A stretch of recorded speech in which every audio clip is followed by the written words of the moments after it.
What's up, everybody? Welcome to the Caught by Happy podcast. On today's show, I'm talking with a guy by the name of David Steves.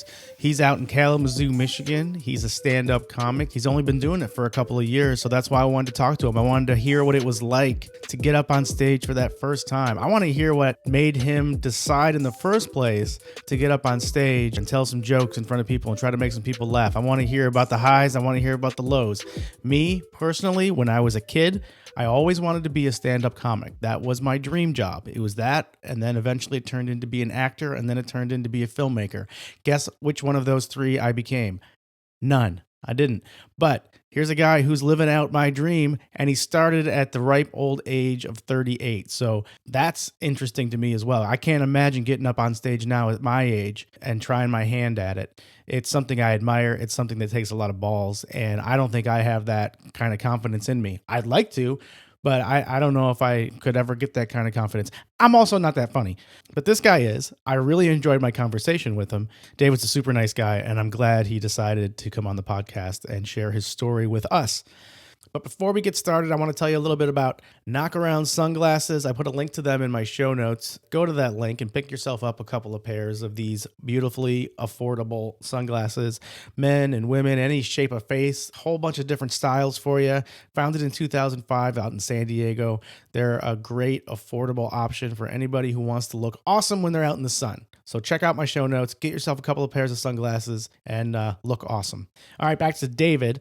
He's a baby. He's only been doing this for a couple of years. And when you're up on stage going with other comedians and other guys and girls who've been doing this for decades, it could be tough. It could be daunting, right? I mean, how do you know that your stuff is going to hold up against theirs? And, you know, he's got an interesting perspective on where he sees his comedy going in the future, what his ultimate goals are. And if you're somebody who's been thinking about maybe doing an open mic, this conversation with David might give you the inspiration that you need to get off your butt and actually try it, because you never know. You never know how things are going to work out until you actually go for it. So sit back and enjoy this conversation with my new friend, David Steves. So you want to just jump right in?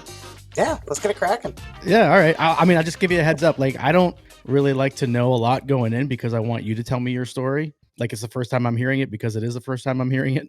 Right on. Okay. The only research I did was I did a little search of you on YouTube, and I found a couple of videos. You did? Yeah, I found one of you doing a corporate gig where you're talking about climate change or recycling or something. Okay, so you saw my Disrupt HR stuff. Yes. Yeah, my comedy I put on lockdown. You do? I do. Why? Just one of those things. Sometimes you hit some family functions, and you know, when you first starting off in comedy, you're like, you've had all these family experiences that all of a sudden now become open to everybody. And so I want to make sure that my family and friends have heard the jokes before they see them on YouTube. So there may be some content in there, and also with having, you know, a career, and it's hard. You don't want to be judged with some of the jokes, especially if you hit a little too hard on a certain topic. And I mean, comedy's taking a pretty hard hit right now when it comes to, like, you know, being politically correct and, right, you know, making sure, you know, certain things, you know, can tend to be off topic, and I just gotta be careful. You don't want to get fired for saying something. No, yeah, I totally get that. So you're kind of like putting a little filter on it. You're like putting the feelers out there to see how it plays before you unleash it to the world. Absolutely. Yeah, I get that. I get that. I want to know how you got into comedy in the first place. So let's go back a little bit before you even thought about getting into comedy. Where'd you grow up? So I grew up upstate New York. Oh yeah, where? Born in Utica, but I grew up in Clifton Park. Oh, okay. Yeah. I grew up in Western New York, north of Buffalo. Oh, very nice. Yeah, like Niagara Falls area. Yeah. So I was close to Western New York when I was in Utica. I know that's more central, Yeah. probably to you folks out there in Western New York. But then we moved over, you know, to be just north of Albany, but just south of Saratoga. So it's a nice little area. So you went to school out there too? Yeah, I went to Shenandoah High School, which is one of the larger public schools in upstate New York. So Yeah. Where'd you go to college? I went to college at Norwich University, which is right there in the geographic center of Vermont. So were you into comedy back then? No, not at all. I didn't get into comedy until I was 38 years old. Yeah, so really late boomer. I've always enjoyed comedy. I loved watching comedy. You know, at parties, people always told me I was funny. You know, it just kind of, I just like humor. I think you can find humor in just about anything. I didn't get started in going on stage until I was 38 years old. So what were you doing for all those years before that, after you graduated from college? Oh, so after I graduated from college, 9/11 had a significant impact on my career path. So I was a criminal justice major at Norwich University, and I got accepted into New York State Trooper Academy. And then 9/11 happened, and I felt a calling, to go active duty Army full time. And so right after I graduated in May of 2002, I was branched into the Ordnance Corps. Then I spent about 9 years in the Army, 6 of it on active duty, 3 of it in the National Guard. So Did you get deployed? yep, I deployed twice, once to Iraq and then once to Afghanistan. Oh, wow. Well, thank you for your service. It's my pleasure.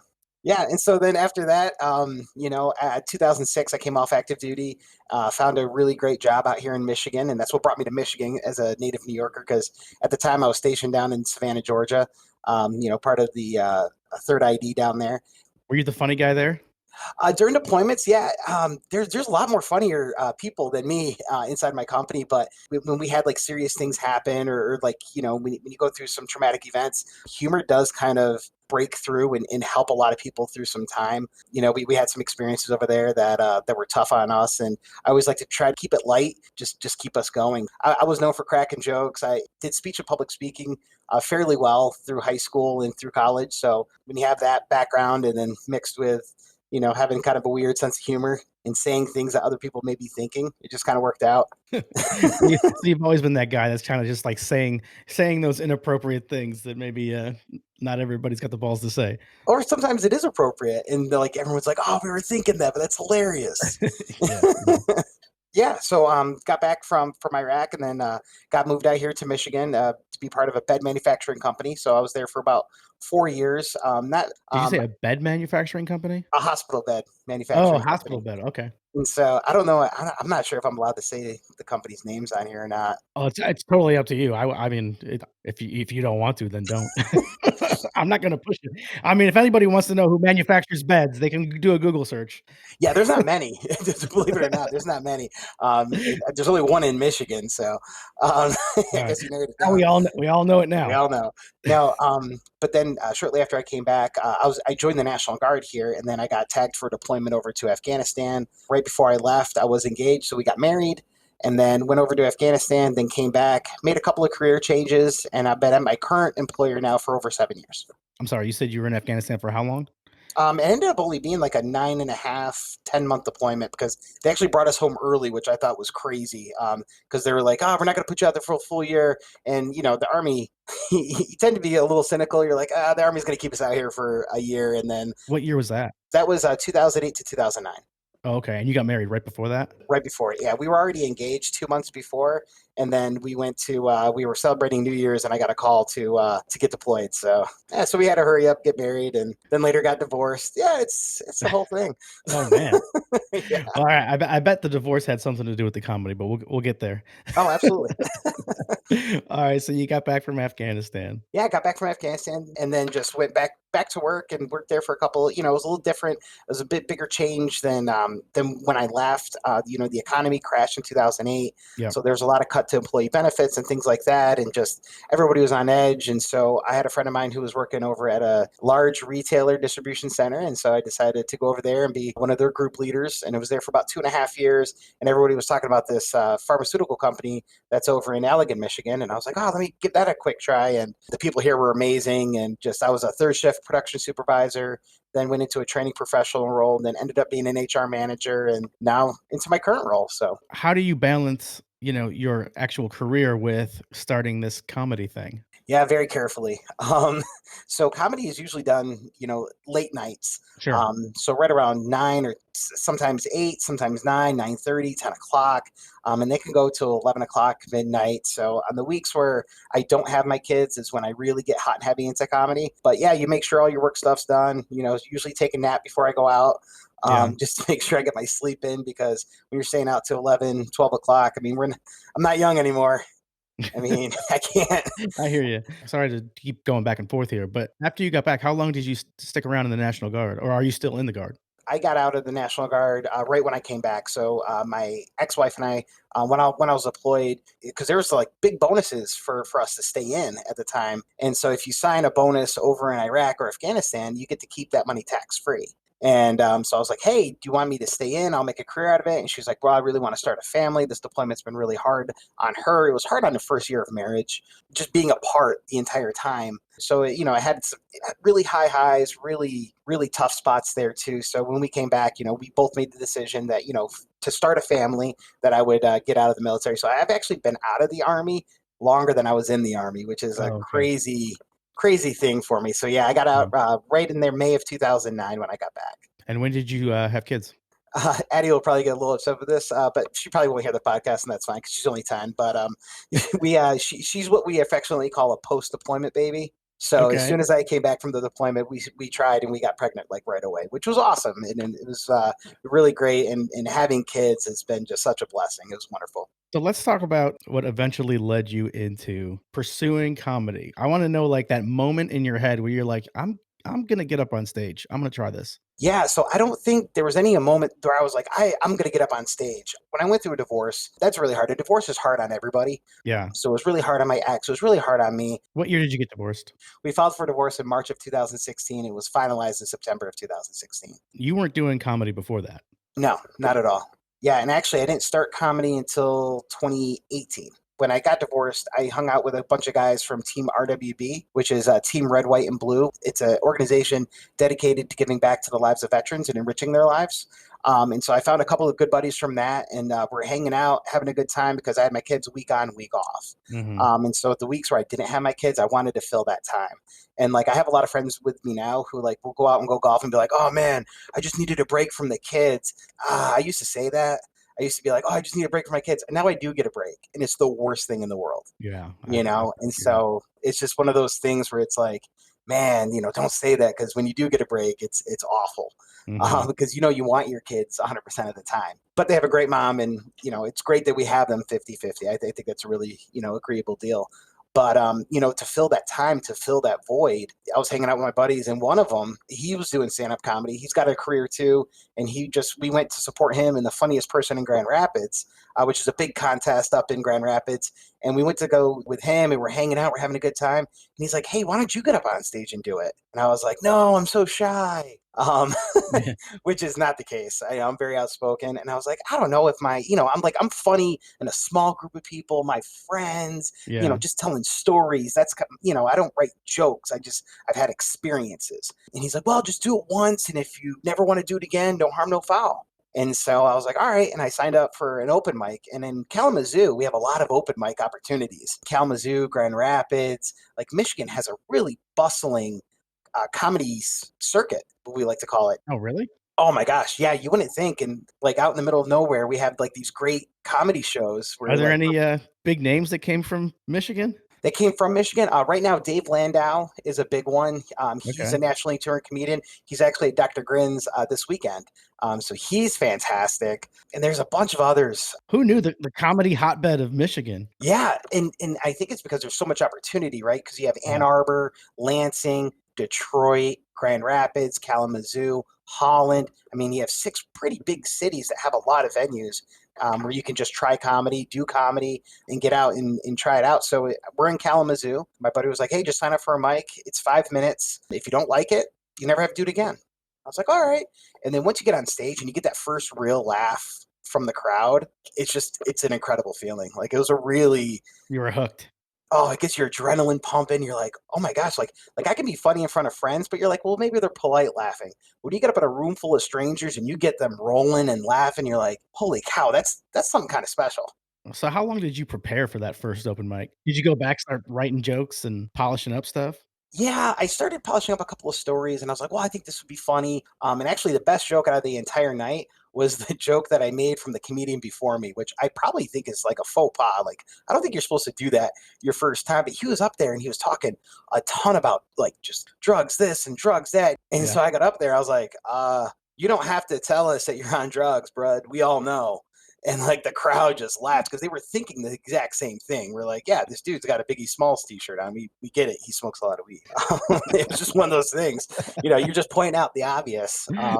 And I had a couple of jokes that didn't go over so well, and that Yeah. sucks when Yeah. you But float something and you're like, you think it's really funny, and then the crowd doesn't respond. so when did you decide, all right, I'm going to keep doing this? Yeah, I like the open mic. So after the first night, I was like, oh, this is good. This is fun. Like, maybe I'll do another one.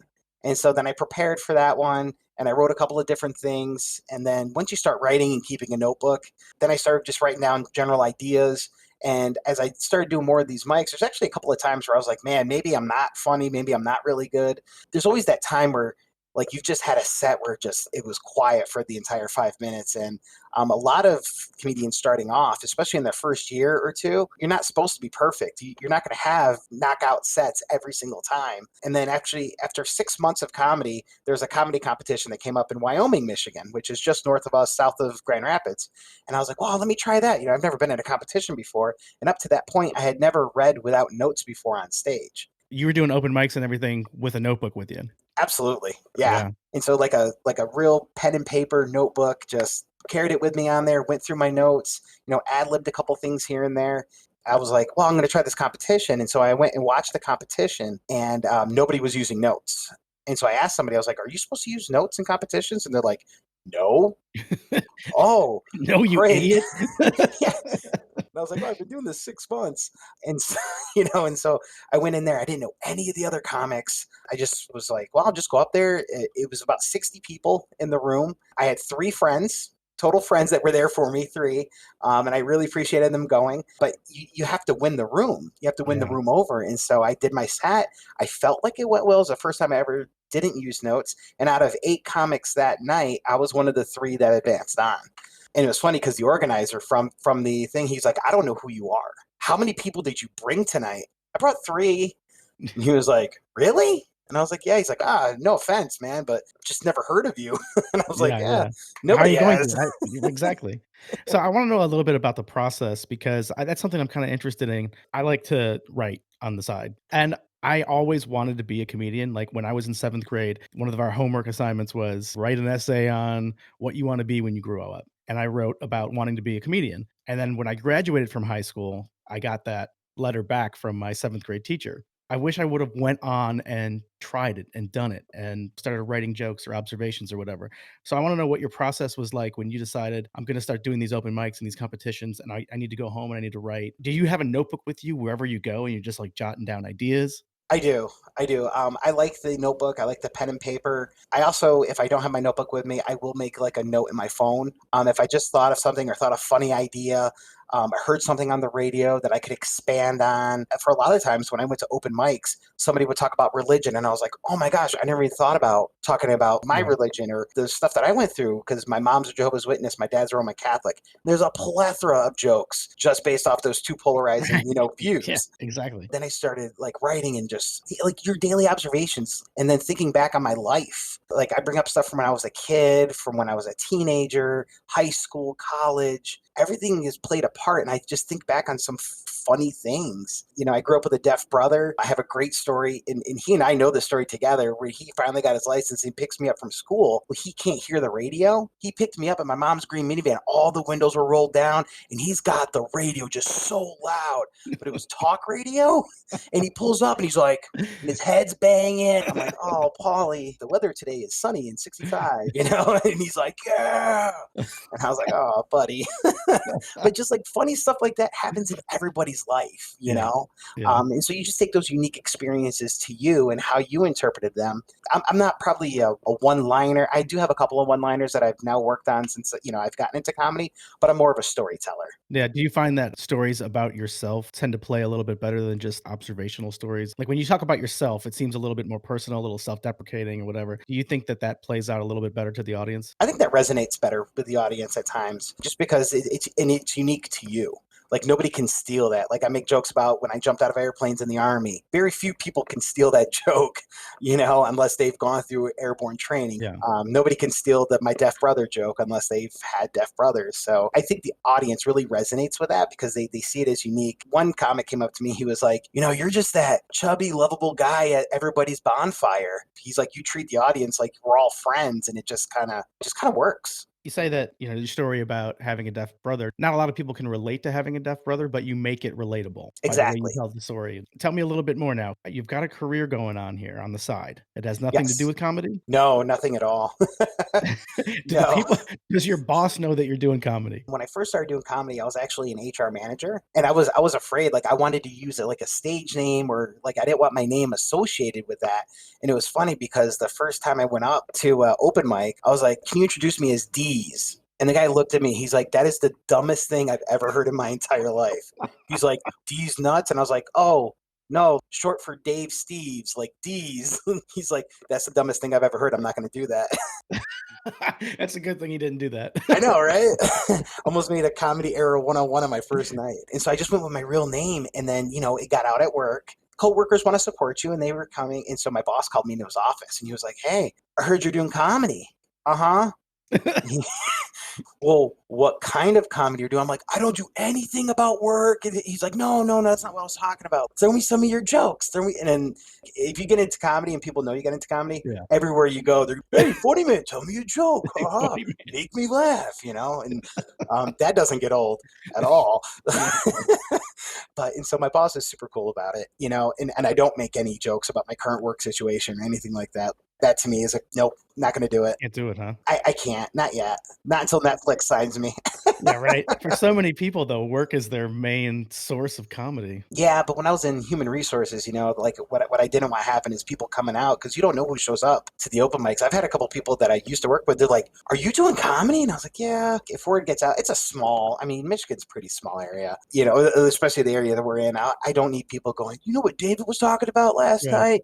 This thing at work," because a lot of my stories are 90% true, right? And so there's 10% that I'll inject something that I was like, "Man, if this happened, it'd be hilarious." right. And that's how I kind of build a joke. Yeah, so no, I don't intermix the two worlds. And I've only been doing comedy. I just made my 2-year anniversary in comedy, so I've been doing it for 2 years. So you're still a baby. Yes, yeah, and actually, a couple of the professional comedians that are out here in Southwest Michigan, I reach out to them for feedback and ask them, how things are going. And one of them was like, "Oh, you're one of my favorite rookies." What is like the timeline for being, because every comedic journey is different. And they Mhm. said, your first 1 to 3 years is your rookie year. And then when you go like 4 years to 7 years, you should be in a feature position. And then 7+ years, you should be able to headline. And headlining is doing like 45 minutes to an hour. Featuring is about 25 to 30 minutes. Opening is, anywhere between 7 and 10. And then, of course, you have emceeing. And I Yeah. mean, comedy is a lot like golf. Anybody can do it. Very few are good at it. Even fewer get paid. The 1% who can make millions off of it it's very applicable. Anybody can go out and hit golf balls, but very few could be Tiger Woods.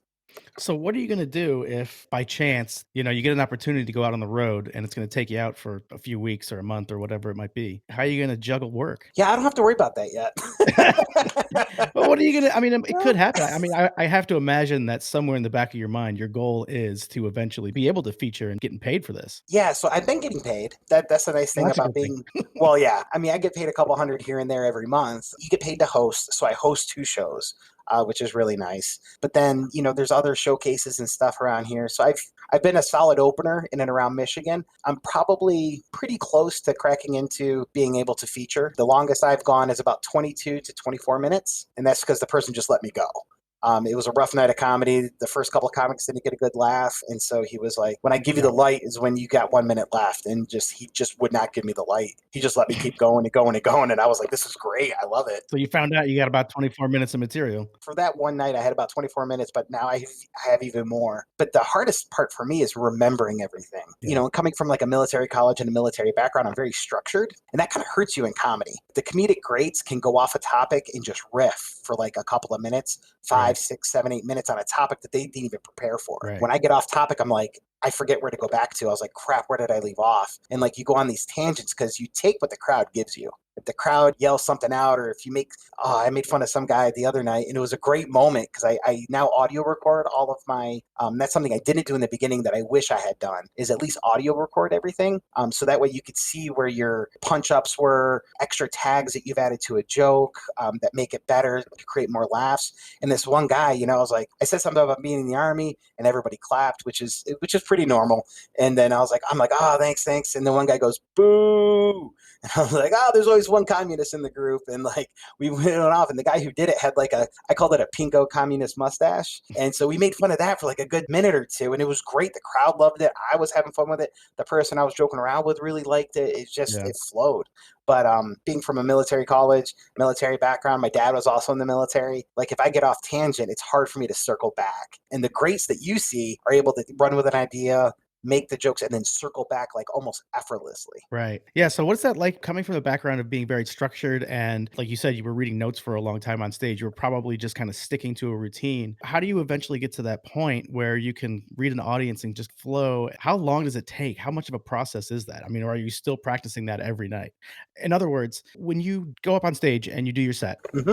do you immediately go home or sit down and take some more notes and say, "This is what worked, this is what didn't work, and I need to refine it," or do you just stick with it until it until it hits? No, I do exactly what you said. I write everything in a notebook. I take all my sets and I write down what I'm going to write, not verbatim. I've rehearsed some of it so well that I just need the title. My vasectomy. I have a whole thing on my vasectomy. I just need the title. I know, right? I just need the title, and I know every joke that goes to it, every punchline, every time I interlude something. Now, like you said, when the audience is giving me some stuff, there's other things that I'll talk about. I do 2 reviews. I do the review right after, like how I felt right after the performance. And so I'll write down in the margins, like, good, this went well. I'll do pluses and minuses. Hey, I need to reword this, because that's my initial reaction. And you're always harder on yourself coming off stage than you thought you were. I remember the other night, I was like, man, that felt really good. And then I re-listened to it and I was like, oh, that was awful. And I look back at these comedy competitions I was in almost a year and a half ago. I watched the videos. I'm like, oh my gosh, this was bad. You can see where I lost my spot 3 times.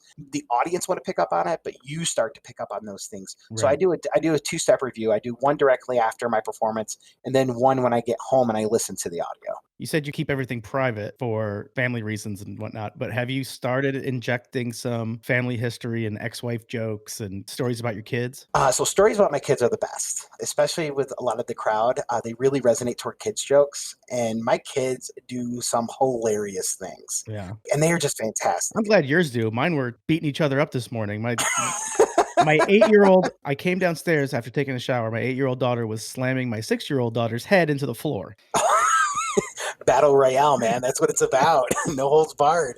No, but kids are, I mean, like, that's got some good bones to like dad experiences and being a dad. And so I let a lot of that out. I did have a joke one time about me and my ex wife, and it wasn't even a joke, it was a bridge to another joke. And then one of my friends, who's also friends with her, was like, hey, have you seen David stand up yet? And she was like, no, not yet. And he had the video clip and he Mhm. showed her, and she did not like it. That's the mother of my children. I'm very respectful of her. And I felt bad because she called and she was like, how dare you? This wasn't right of you. This is private.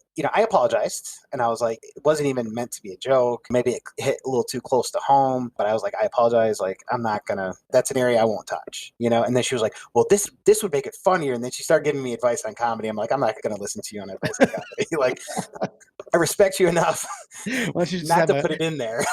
maybe you could bring her up. She can be a part of your comedy duo team. Oh my gosh. So my ex-father-in-law actually showed up to one of my Oh, really? shows. Oh, and he's great. Like, I love him. He is absolutely amazing.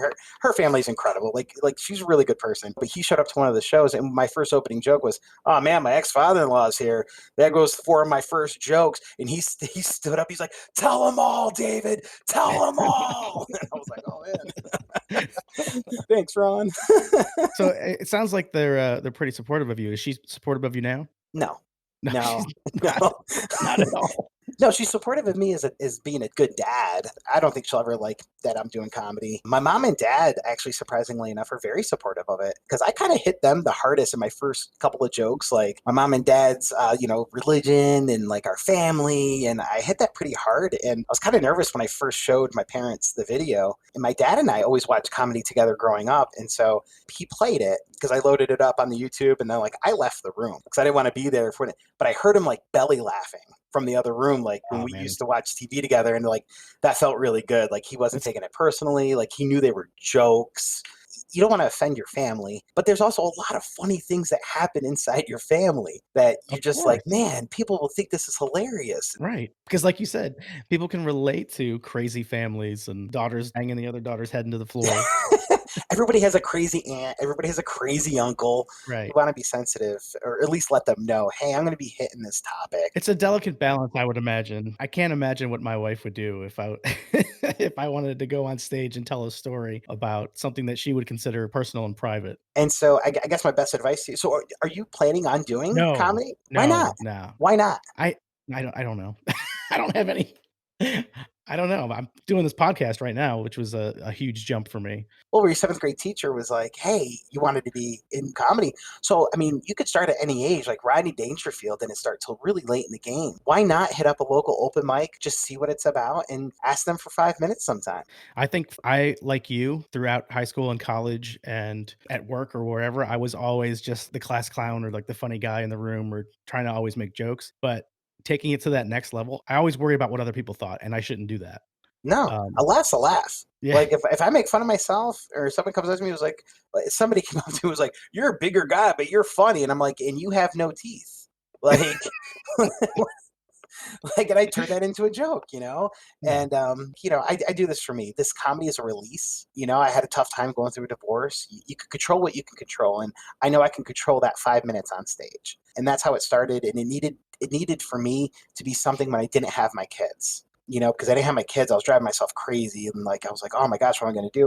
And so I found writing as a really good outlet. Mhm, You know, a lot of people would have called it probably journaling. I don't, I've never really written, so that's where I think I'm way behind when it comes to comedy. Like mhm. I don't think I'm a strong writer. I think I'm better on stage as a performer than I am a writer. See, that's where you and I are opposite. I'm a much better writer, and Okay. I'm not a great public speaker, even though I did acting and I worked in PR. But I'm really I'm great in small groups, but don't put me on stage, and then I kinda just lose it. Okay.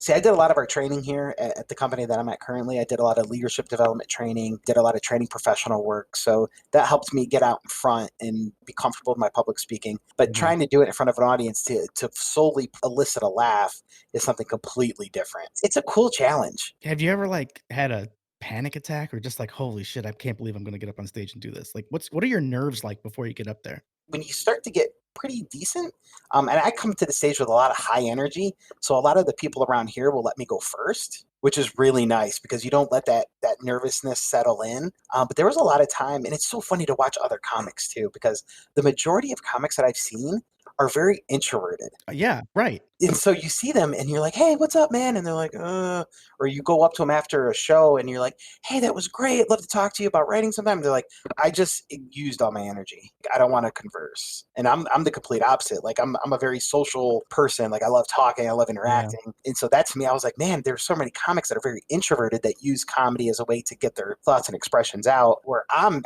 just naturally like that a lot of the time. So the nerves before you get up on stage is there's always that doubt of what if this doesn't go well, especially in your first year, or you're trying out all new jokes, you don't know which ones work. Do I really want to hit this political topic? Do I really want to divide the room or see what they're into? And I think more so than anything, running rooms and becoming a MC helps with that so much more because you're supposed to try different things. Like if I have 13 comics going up tonight, I need to maybe do something that'll hit politically, do something that'll divide the room, so the other comics can see where the room is at. So it's not Mhm. about you at that point. You're trying to help your other comics out by showing them what the crowd is into. That's very generous of you. Well, and it plus it allows me to step outside my comfort zone. So Yeah, like something sucks, or if I do a stupid political joke, I can be like, "Oh, I'm just testing it out for the other guys," yeah. and you can just laugh it off, and you're like, "Oh man, that one sucked."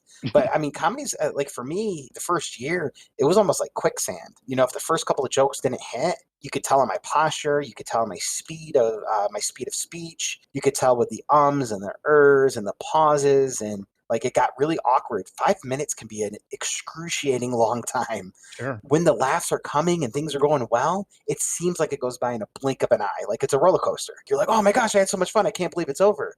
But when it's bad, it's bad. Yeah. It's really bad. Did you ever in the past couple of years think to yourself, "All right, I'm done. I gotta give up with this?" I would say in the first 6 months, right before the competition, I was probably on that edge. I had a couple of shows where I was like, oh my gosh, nobody's laughing, or maybe they didn't resonate with my jokes. And, that self doubt crept in. I was like, I'm doing this for fun. I don't have to keep doing it.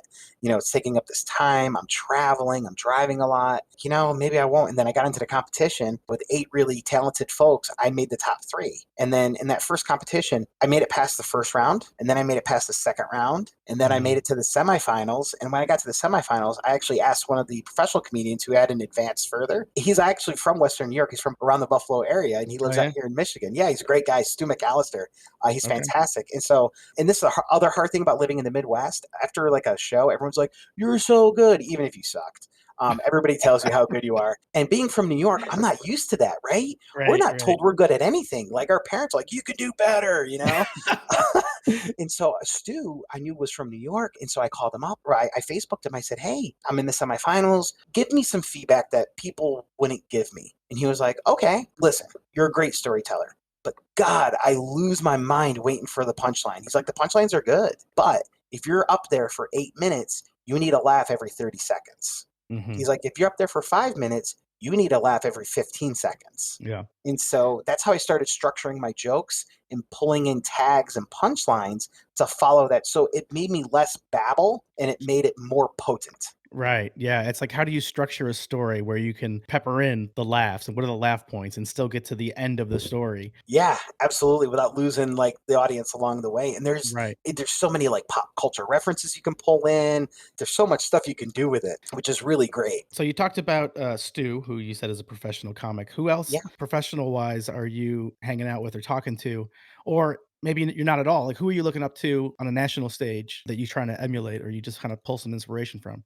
Oh my gosh. So Sebastian Maniscalco is probably one of my favorites to watch. He's the one where I really saw on stage, like he's a phenomenal storyteller. He does a lot of his background, a lot with his family, and he's a very physical comedian. And so that's something I've been trying to incorporate, like gestures and showing different things. Here's this guy, he's pretending to saw a couch and he's getting laughs for like a minute and he hasn't said a word yet. It's incredible. I'm like, how do you do that? Right. And so, I try to incorporate, some of that. So he's one that I really love to watch and to study. Some of my local favorites around here, of course, Stu McAllister, there's Mike Logan, Garrett Elzinga, probably guys you guys have never heard of. But there's another guy out in Detroit, and he's been on Comedy Central. His name's Jeff Horst. He is incredible. Great storyteller, like so funny. He was on Kevin Hmm. Hart's Heart to the City or Key to the City. So he's phenomenal to watch and really study and just their storytelling abilities. I've always liked Kevin James. Jim Yeah. Gaffigan is one of my favorites, and he's a cleaner comic. So I actually write clean comedy. Still trying not to get fired, huh? Yeah, still trying not to get, want to keep that job. No, but for me, because when I first started doing comedy, like I was in human resources, and I didn't want to swear on stage and all those different things, and so I'd write clean, and then depending on the room, you can turn anything dirty with a few swear words.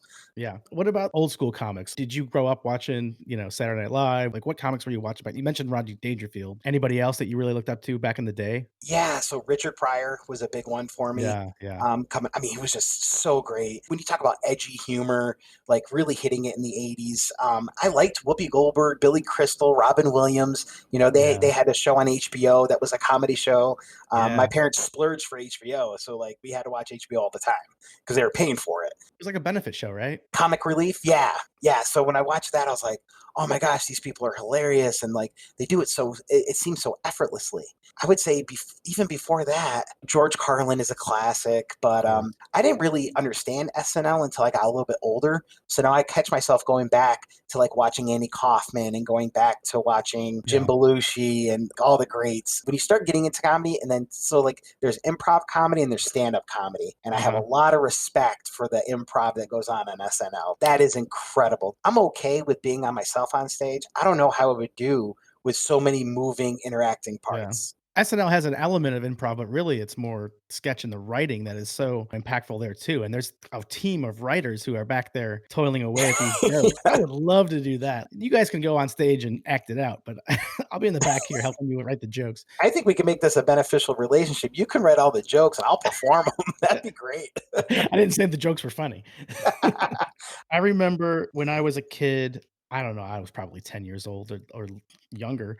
My neighbor's father had a VHS tape of, I think it was a Rodney Dangerfield special that they used to do on HBO, Young Comedian Special or something like that, and there was Louis Anderson was on there, Roseanne, Bob Saget, Sam Oh Kinison was yeah. on there doing the, "You know what this is? It's sand!"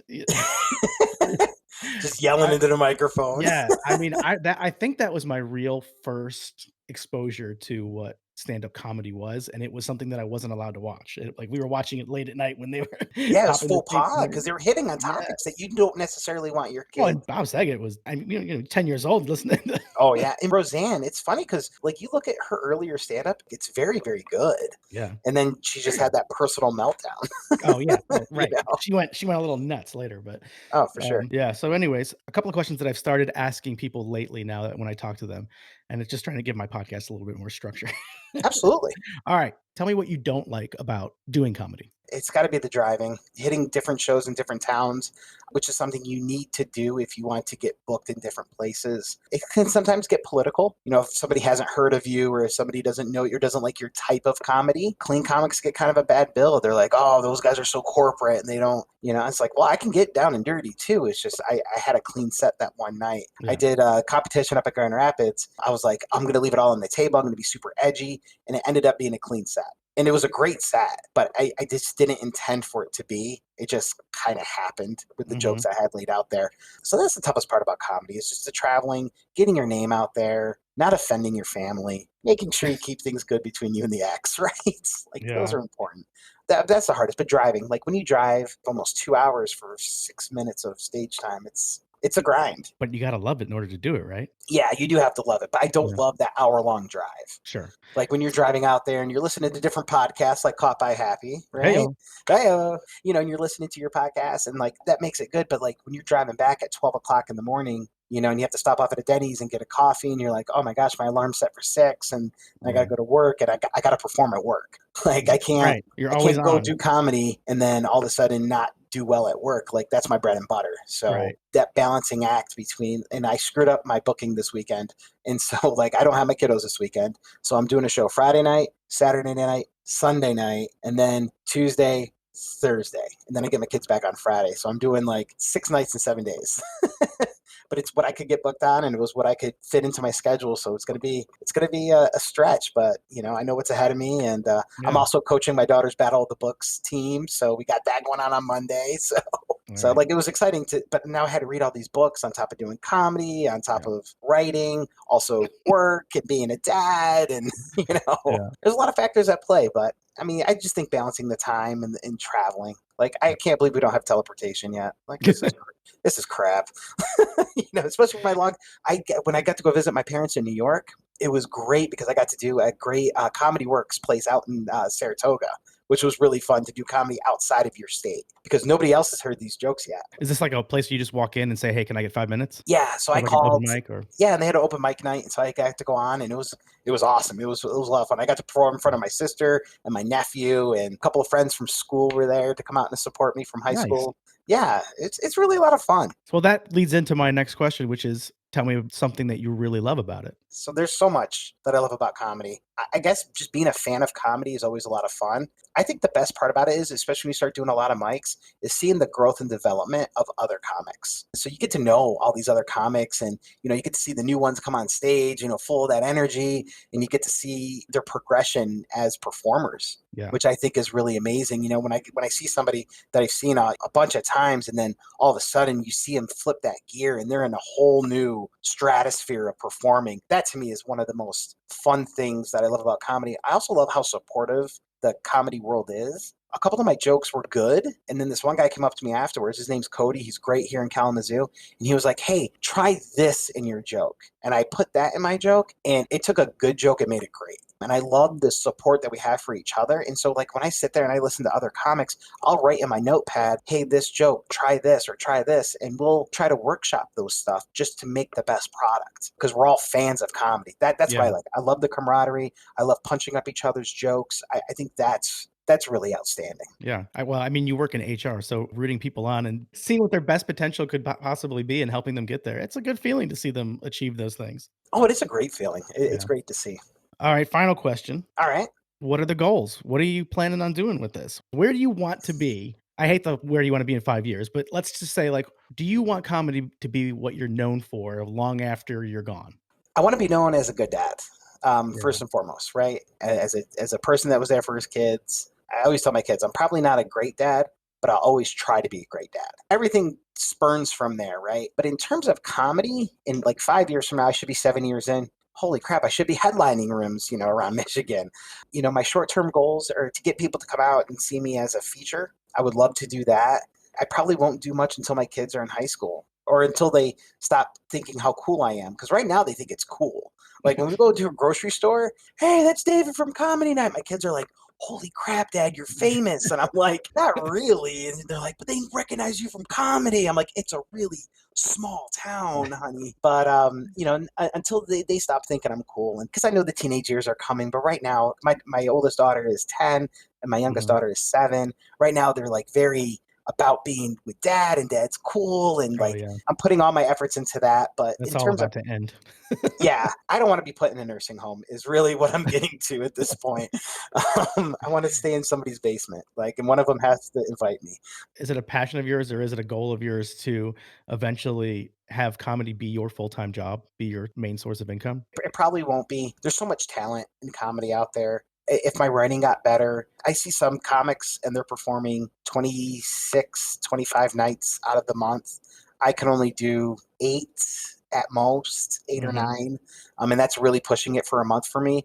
And so I would say 10 years down the road, maybe when I'm like close to retirement, I mean, I would like to headline a show one day. It wouldn't be like a Kevin Hart headline. It would be a small theater. I would like to do that. I would like just to be known as a good comic Yeah. would be a huge feather in my cap. I love it when people come up to me after shows, and it's funny because even after open mic shows, I had a group of girls come up to me one time, and they were like, "Hey, we really liked your show. Can we get our picture taken with you?" I mean, I just did 12 minutes at an open mic, but yeah, yeah, I'd love to get my picture taken with you. This is great. Those are my goals. Like, I like that. I want Yeah. to, my biggest goal is to have as many laughs as possible and to resonate with at least one or two people out in the crowd. So do you consider it then a hobby or a side hustle or like a part-time job? So it's a hobby Yeah. right now. I guess I could consider it a side hustle because I do get paid, which is nice. I don't get paid much, but I do get a few bucks here and there because of my hosting and hosting the shows, which is great. The hosting it's nice because it keeps you fresh and allows you to try brand new things each and every single time when you go out there. There are some difficulties that come with hosting, and that's a whole new podcast. Mhm. The dilemmas of hosting and all the stuff that the host has to deal with and go through. I mean, I guess it is a side hustle because the money that I get from comedy I put back into what I call our family fun fund. And so it allows me to do more things with me and my kids. This month we get to go to an extra hockey game, or this month we get to go to Chuck E. Cheese because I was able to make a quick $50, which is kind of cool. Yeah. All right. Anything else you wanna talk about? No, I just want to know when you're going to get up on stage. I'm not. Oh, come on. Uh, Why not do it just once? you never know. Well, make a trip out to Michigan. I got a couple of shows I could throw you on, no problem. Right? Yeah, We could do right. some brewery tours. Like Bell's Brewery is right in my backyard, man. It's only 8 minutes from the house. You know, the last time I saw some live comedy, I think, was in a brewery in the back room. It was 10 o'clock or something, and then all of a sudden, nobody knew it was happening. It was like, hey, we're gonna do some comedy in the back." That's And how it always happens. they just opened up the doors, and it was, like, back where they were actually brewing the beer, and there was, like, a little wooden platform, and they had 4 or 5 people getting up there, and they had the notebooks and everything, so it looks like they were just kinda working out their stuff, but it was fun. I love going to stuff like that. See, and I would say, support the live comedy because a lot of the open mic shows are free and you see really talented people. Like you're going to Yeah. see the folks who they may not make it. I remember watching Sebastian Maniscalco right here in Kalamazoo, Michigan, when for him, he was 20 years into comedy, right? But he hadn't made it big yet. Mhm. And it was one of the funniest shows I've ever seen in my entire life. Like his ability to crowd work. And when you get those comics in such a small, intimate room that's jam packed with people, I think that's when comedy's at its purest form. Yeah. Yeah. I really appreciate you taking time out of your busy HR workday. Yeah, it's okay. Hey, I appreciate the time on the podcast. I do love your podcast. So when you asked me to be on it, I went ahead, downloaded it, and started listening to the episodes. Your guests are phenomenal. It is really a great Everybody's podcast. everybody is so different. Thank you so much for saying that, by the way. It's getting difficult for me to find people who are different than everybody else. There's different motivations behind everybody's story, and there's a different Yeah. motivation between why you decided to go up on stage versus another comic's motivation for getting up on stage could be completely different. Absolutely. It's whatever makes you happy, right? It's what catches you, and that's what gives you your purpose and drive. Yeah. Especially after divorce, that's what I was missing, purpose and drive. You get to go to work every single day, but in order to be the best dad that I could be, I needed to invest heavily into something else when I didn't have my kids so I could still have that purpose and drive. All right, man. I love your story. Oh, dude, thank you so much, man. And And keep doing the podcast. This is great because the new goal is 20 episodes, right? the new goal is 20 episodes. 20 episodes. I think Yes. I think you're 17. Oh my gosh, you're going to make it. I might. Yes. I That's might. awesome. Yeah. The next goal is, well, I mean, I'll hopefully continue it, but the next goal will be to create a different type of podcast, a different format, more of a storytelling type one. That would be cool. Yeah, we'll see. That's awesome. Well, congratulations on the podcast. It's wonderful. Thank you so much for having me on. Make sure, hey, we're giving you 5 stars here in Michigan. We love you guys. Any websites or anything that is public, not hidden from your family? Yeah, no, I'm People glad can you check said out? that. I am dsteve79 at Twitter. I use that for doing a lot of my first run of jokes and stuff like that. So if people catch that and interact with me, let me know if it's good or not. Also, I do have, it's part of one of my longest running jokes. I do have an Instagram. It's chubby.mafia.guy.comedy at Instagram. Wait. So follow me on Instagram. That's all my comedy stuff. If you just look up Chubby Guy Mafia comedy, it'll be there. Because I fully embrace the chubby guy lifestyle. I love it.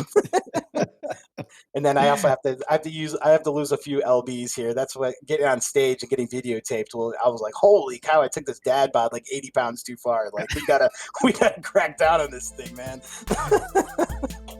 All right, man. Thanks a lot. Thank you, sir. I appreciate you. Have a wonderful day.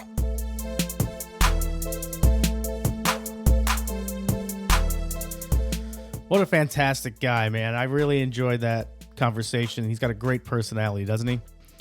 I think he's going to work hard and he's going to continue to climb that comedy ladder and he's going to reach whatever goals he sets for himself. If he wants to feature, if he wants to headline, he's going to do it. Give him another couple of years and who knows where he's going to be. I can't wait to follow his progress and see where he ends up. Hey, if you enjoyed this episode, make sure you leave me a rating or a review.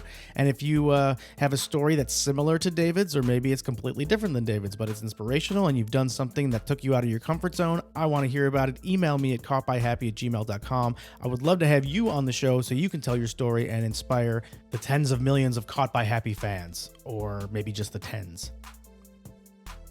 Make sure you check out my show notes. That's where I put links to any of the products I'm repping. And of course, when you purchase from those links, it just earns me a small commission so I can continue to produce this podcast. Thanks for hanging out with me today. I appreciate you taking the time to listen to this episode. And again, if you would be so kind as to leave a rating or review, it just helps spread the word about what we're trying to do here. And I appreciate you being a part of it. All right, I hope you have a killer week and I hope you continue to crush it.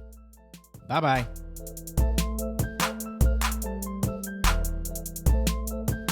Caught by Happy is a production of Harrington Communications Consultants. If you need anything in the way of social media, public relations, content marketing, content strategy, whatever your digital marketing needs are, hit us up at harringtoncc.net.